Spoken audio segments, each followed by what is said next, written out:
হিজাব পরা নারীদের পর্দা নিয়ে ষড়যন্ত্র করেছে, শাপলা চত্বরে গণহত্যা চালিয়েছে। কথা বলতে হবে, ঠিক নেবে ঠিক। তাদের বিরুদ্ধে আমরা কথা বলেছি। এই কথা বলাটা যদি অপরাধ হয়ে থাকে আর এটার নাম যদি মৌলবাদ হয়, তাহলে আমরা গর্বের সাথে বলি আমরা মৌলবাদী। ঠিক কিনা যদি বলেন? রাষ্ট্রের টাকা দিয়ে তারা বিভিন্ন জায়গাতে রাস্তায় রাস্তায় মূর্তি ভাস্কর্যের নামে বানাতে চেয়েছে, আমরা বিরোধিতা করেছি। আমাদেরকে জাতির পিতার বিরোধী বলেছে, আমাদেরকে বঙ্গবন্ধু বিরোধী বলেছে, রাষ্ট্র বিরোধী বলেছে। 4,000 কোটি টাকা রাষ্ট্রের টাকা দিয়া মূর্তি বানিয়েছে, আনন্দ ভর্তি করেছে। সেই দেশে, যে দেশে রমজান মাসে ইফতার করতে দেয় নাই, তারা খেজুরের পরিবর্তে বড়ই খাওয়ার পরামর্শ দিয়েছে। কথা ঠিক না ঠিক জোরে বলেন? যারা আমাদেরকে খেজুরের পরিবর্তে বড়ই খেতে বলে, বেগুনির পরিবর্তে পেপিনি খেতে বলে, গোস্তের পরিবর্তে আমাদেরকে কাঁঠাল দিয়ে বার্গার খেতে বলে, এরকম পরামর্শ আমাদেরকে দিয়েছে। রমজান মাসে ঢাকা বিশ্ববিদ্যালয়ে ইফতার পার্টি বন্ধ করেছে, কিন্তু হোলি উৎসব বন্ধ করে নাই। গোটা দেশের মধ্যে ইফতার পার্টি বন্ধ করে দিয়েছে, টাকার অপচয় হবে কথা বলে। অথচ 28 লক্ষ কোটি টাকা দেশ থেকে বিদেশে পাচার করে চুরি করে নিয়ে গেছে। প্রিয় ভাইরা, রাষ্ট্রের এত বড় ক্ষতি যারা করেছে, তাদের বিচার নিশ্চিত হওয়ার আগ পর্যন্ত গোটা বাংলাদেশের মুসলমানদের সাথে তাদের কোনো আতাত হতে পারে না। যারা আতাত করবে, গোটা জাতি তাদেরকে আপার কাছে পাঠিয়ে দেবে। আপা গেছে যে পথে, আতাতকারীরা যাবে সে পথে। আপনারা কি এতে রাজি আছেন? মন থেকে কারা কারা রাজি আছেন? এবার দুহাত দেখতে চাচ্ছি। মাশাআল্লাহ, মনে থাকবে তো কথা? আল্লাহ পাক কবুল করেন, জোরে কোন আমিন। ভাইরা আমার, মূল কথায় ফিরে আসি। জিহাদ শব্দ তারা আমাদেরকে বলতে দেয়নি, অথচ জিহাদ আল্লাহ তাআলা ফরজ করে দিয়েছেন। আল্লাহর পথে যদি কেউ জিহাদ না করে, তার পরিণতি কি হবে শোনেন।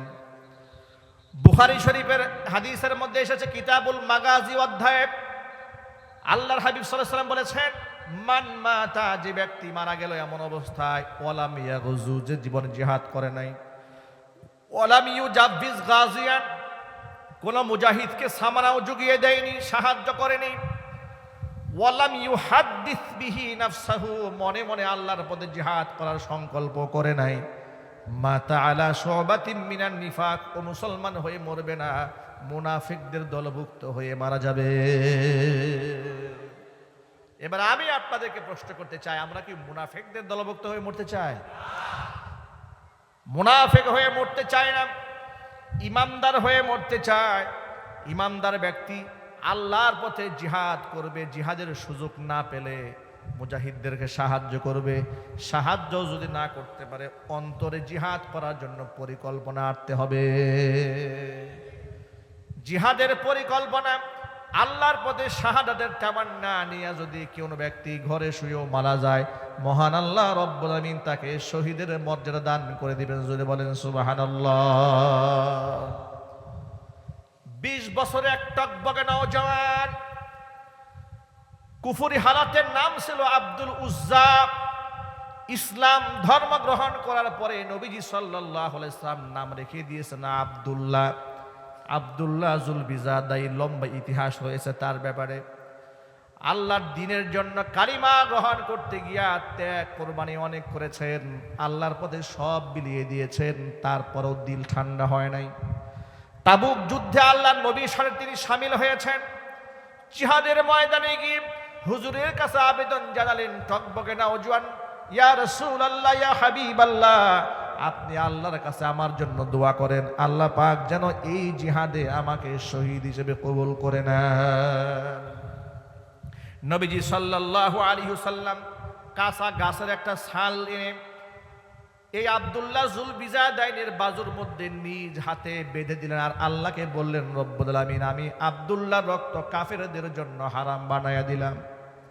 হযরত আব্দুল্লাহ জুল বিজাদাইন চোখের পানি ছেড়ে কান্নায় ভেঙে বললেন, ইয়া রাসূলুল্লাহ, আমি চাইলাম শাহাদাতের মৃত্যু, আর আপনি আমার জন্য দোয়া করলেন কাফের বেঈমান যেন আমাকে টাচ করতে না পারে।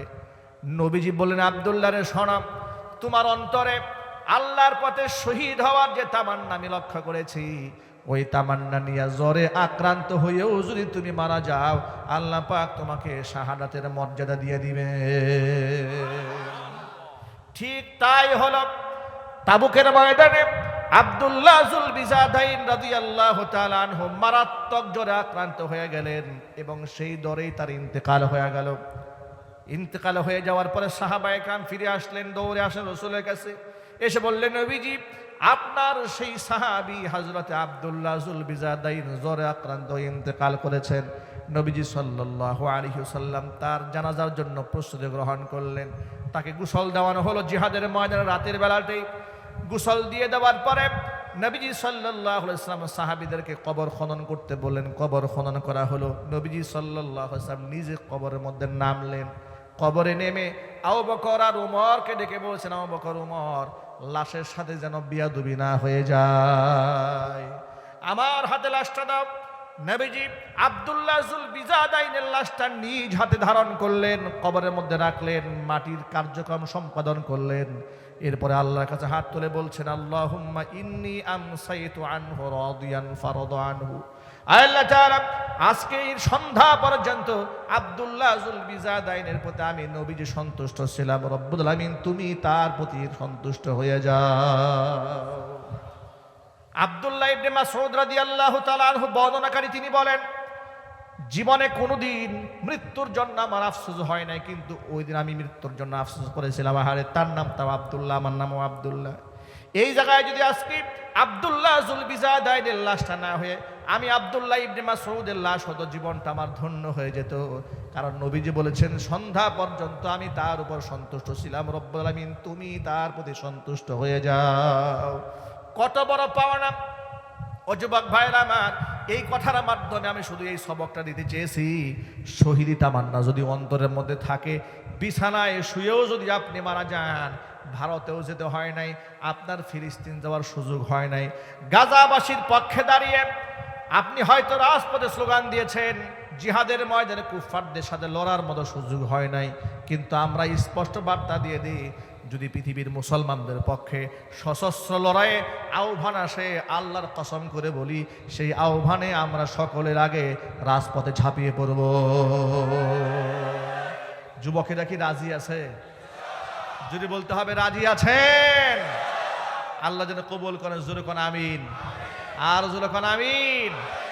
অন্তরের মধ্যে তামান্না রাখেন, আল্লাহ পাক শহীদের মর্যাদা দান করে দেবেন ইনশাআল্লাহ। আল্লাহ যেন কবুল করেন। জোরে কোন আমিন।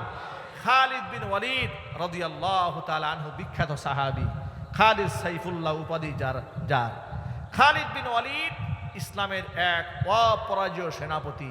পৃথিবীর কোন যুদ্ধে ইসলাম ধর্ম গ্রহণ করার পরে তিনি পরাজিত হন নাই। তার নাম খালিদ বিন ওয়ালিদ রাদিয়াল্লাহু তাআলা আনহু। বুড়ো বয়সে বার্ধক্যজনিত রোগে আক্রান্ত হয়ে বিছানায় কাতরাচ্ছেন, জীবনের শেষ সায়ান্নে এসে চোখের পানি ছেলে কান্না করেন। বিবি ডেকে বলে, মা ইউবকিকা, কেন কান্না করেন? এবার প্রিয়তমা স্ত্রীকে ডেকে খালিদ বিন ওয়ালিদ বলছে, প্রিয়তমা স্ত্রী, আমার পায়ের পাতা থেকে শুরু করে মাথার তালু পর্যন্ত গোটা দেহটা চেক করে বলো তো, আমার দেহের এমন একটা অঙ্গ প্রত্যঙ্গ বাকি আছে নাকি যে অঙ্গের মধ্যে আঘাতের চিহ্ন নাই? স্ত্রী গোটা দেহ চেক দিয়া বলে, প্রাণের স্বামী আমার, আপনার দেহের একটা অঙ্গ প্রত্যঙ্গ বাকি নাই যেখানে আঘাতের চিহ্ন নাই। এবার তিনি চোখের পানি ছেড়ে বললেন, শোনো, জিহাদের ময়দানে যেখানে শুনতাম যে মুসলমানরা বেশি শহীদ হচ্ছে, তলোয়ার নিয়ে আল্লাহু আকবার বলে আমি সেখানে ঝাঁপিয়ে পড়তাম। মনের মধ্যে স্বপ্ন দেখতাম, আল্লাহ যেন সেখানে আমাকে শহীদ করে দেন, কিন্তু আমার তলোয়ারের সামনে কোনো কাফেররা টিকতো না।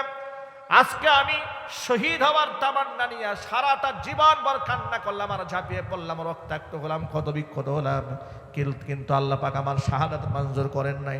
বার্ধক্যজনিত রোগে আক্রান্ত হয়ে বিছানায় কাতরাতে কাতরাতে আজকে আমি মৃত্যুপথের যাত্রী হচ্ছে, এটা আমার মনের মধ্যে কষ্ট। অপ্রিয়তমা স্ত্রী, আমাকে কি তুমি বলতে পারো কেন আমি শহীদ হলাম না? আমি যে এত চেষ্টা করলাম, আমি শহীদ হলাম না।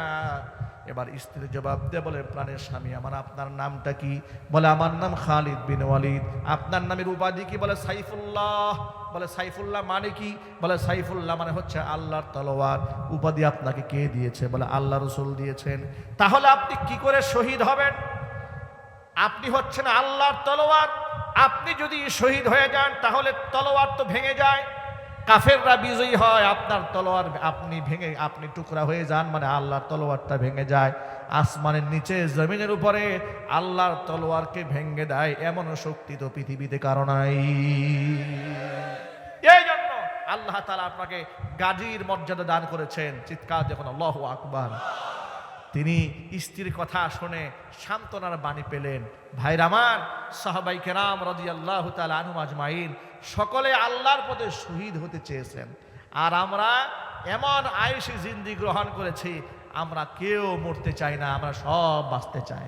মনে রাখবেন, সকলে যদি বাঁচতে চান একদিন সকলকে কুকুরের মতো মরতে হবে।